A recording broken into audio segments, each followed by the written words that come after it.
UDF വർഗീയതയെ എങ്ങനെ സമീപിക്കുന്നു എന്നുള്ളതാണ് പ്രശ്നം. അതിന്റെ ഒരു ഉദാഹരണമാണ് അവിടെ കാണാൻ കഴിയുന്നത്. UDFന്റെ നിലപാടുകളുടെ ഭാഗമായാണ് വർഗീയ പ്രശ്നങ്ങൾ ആളിക്കത്തുന്ന നിലയുണ്ടായത്, വർഗീയ സംഘർഷങ്ങൾ വ്യാപിച്ചത്. വർഗീയ സംഘർഷങ്ങളെ നേരിടുന്നതിൽ കൃത്യതയാർന്ന നിലപാട് അന്ന് UDFന് സ്വീകരിക്കാൻ കഴിഞ്ഞിരുന്നില്ല.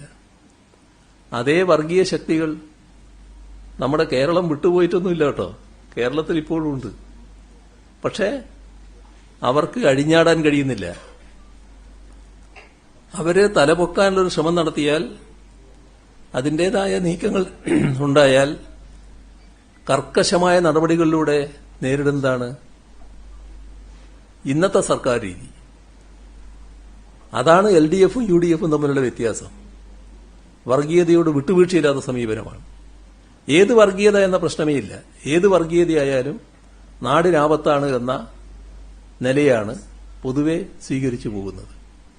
അതിന്റെ ഭാഗമായി UDF ഈ പറയുന്ന തരത്തിൽ ഒരു നിലയുണ്ടായാൽ എന്തായിരിക്കും എന്നതാണ് സഖാവ് ബാലൻ പറയാൻ ശ്രമിച്ചത് എന്നാണ് ഞാൻ കരുതുന്നത്.